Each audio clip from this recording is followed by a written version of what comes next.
um Raptor enfrentou 5 F-15s ao mesmo tempo e saiu vitorioso. E o F-15 nunca perdeu uma batalha. Em uma área de conflito, quem tiver o controle dos céus tem uma enorme vantagem sobre o inimigo. E para conseguir conquistar essa vantagem é que existem os caças de superioridade aérea. E hoje o caça de superioridade aérea mais avançado do mundo já não é mais produzido desde 2011. É o F-22 Raptor. No início lá da década de 1980, a Força Aérea Americana tinha como seu principal caça o McDonnell Douglas F-15 Eagle, que tinham recém-entrado em operação. A Guerra Fria e a corrida armamentista corriam soltas, e os serviços de inteligência levantaram a preocupação sobre os caças soviéticos que estavam em desenvolvimento na época, que era o MiG-29 e o Sukhoi Su-27, que mostravam ser extremamente manobráveis. E novos mísseis antiaéreos, e com isso o medo que o F-15 e o F-16 já não pudessem garantir a superioridade em caso de uma guerra, aflorou nos americanos. Em 1981, a Força Aérea desenvolveu um requisito para um caça tático avançado, ATF em inglês, como um novo caça de superioridade aérea. Esse novo caça deveria aproveitar as tecnologias no design de caças, ou seja, era para ser um caça mesmo, só que tinha que incluir materiais compósitos, ligas leves, sistemas avançados de controle de voo fly-by-wire, motores de maior potência que permitissem velocidades acima de Mach 1.5 sem o uso de pós-combustores e tecnologia furtiva aos radares. 7 fabricantes propuseram novos projetos para entrar nessa disputa: a Boeing, General Dynamics, a Grumman, a Lockheed, a Northrop, a McDonnell Douglas e a Rockwell. Duas das empresas concorrentes tinham experiência em aeronaves furtivas: a Lockheed, que tinha o projeto do F-117, o Nighthawk, e a Northrop, com o B-2 Spirit. Ambos eram muito secretos na época. E aí, em julho de 1986, propostas foram apresentadas pelos competidores. Porém, a Grumman e a Rockwell desistiram. Falaram, isso é muito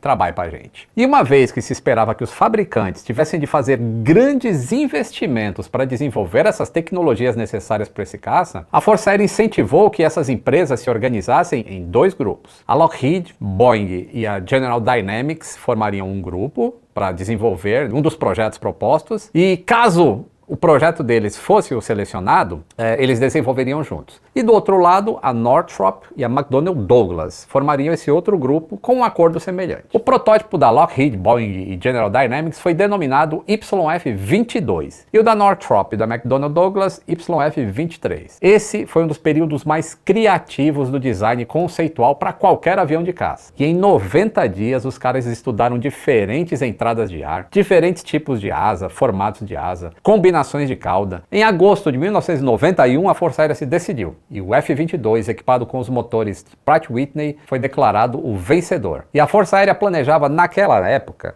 comprar 648 unidades do avião de produção. E agora, oficialmente denominado F-22. O valor, 86,6 bilhões de dólares. A fabricação da primeira peça do F-22 de série começou em dezembro de 1993. E na ocasião, o número de aeronaves encomendadas tinha sido reduzido já para 447, com o valor aí de 71,6 bilhões de dólares. E essa produção da primeira aeronave sofreu inúmeros atrasos. E o contrato teve mais reduções e o custo aumentava cada vez mais. O primeiro voo do protótipo de produção do F-22 aconteceu em setembro de 1997. E na ocasião, a encomenda já estava em 438 aeronaves, e aí diminuiu para 339. Teve vários problemas técnicos nessa primeira fase, viu? Problema de fabricação com peças fundidas de titânio, delaminação de longarinas, fraquezas estruturais na fuselagem traseira, anomalias nos freios, o sistema de referência inercial, sistema de controle ambiental,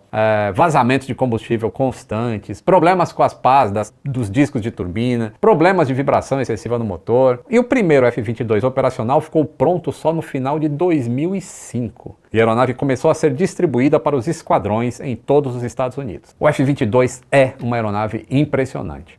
Uma vez perguntaram para um piloto, como é que ele comparava o F-15 com o F-22. E ele disse que era como se fosse a disputa entre essas duas aeronaves, era como uma partida de futebol entre 2 times, sendo que um time é invisível. Deu para ter uma ideia? Então, se você acha que o piloto exagerou, em março de 2003, em um treinamento de combate simulado, um Raptor enfrentou 5 F-15s ao mesmo tempo e saiu vitorioso. E o F-15 nunca perdeu uma batalha. Durante os primeiros anos de serviço, os pilotos do F-22 apresentaram sintomas estranhos como resultado dos problemas no sistema de oxigênio do avião, que incluíam perda de consciência, perda de memória, instabilidade emocional, alterações neurológicas, bem como problemas respiratórios persistentes e tosse crônica. E esses problemas resultaram na paralisação de toda a frota de F-22 por 4 meses, isso foi lá em 2011. E embora o F-22 seja o melhor caça em operação na atualidade, a primeira vez em que ele entrou em combate aéreo mesmo, até agora, foi em 4 de fevereiro de 2023. Foi quando ele abateu um balão espião chinês dentro do alcance visual na costa da Carolina do Sul. E aí muita gente perguntou na época, nossa, mas está usando um caça aí que custa $1 bilhão para derrubar um balão que não tem nem armamento? O problema era que o balão estava a 60 mil pés de altitude. E poucos aviões voam lá. O F-22 voa entre 60 a 65, pode chegar a 70 mil pés. E aí um F-22 foi escolhido para bater o balão. Com o colapso da União Soviética em 1991, os Estados Unidos já não tinham de dissuadir nenhuma nação, porque os militares lutavam em países onde o F-22 era desnecessário, com nações inimigas que não tinham defesa aérea ou caças suficientes. E aí, o uso dessas tecnologias secretas também impediu que o F-22 fosse vendido para outros países. Até pensar em fazer versões assim mais simples do avião, tirando algumas coisinhas lá que a gente nem sabe o que é, só que a ideia não foi para frente. E aí as restrições orçamentárias lá em 2009 reduziram a encomenda da Força Aérea para apenas 186 exemplares do Raptor, com 150 deles capazes de servir em combate. Isso levou a Força Aérea a interromper em 2011 a produção do F-22.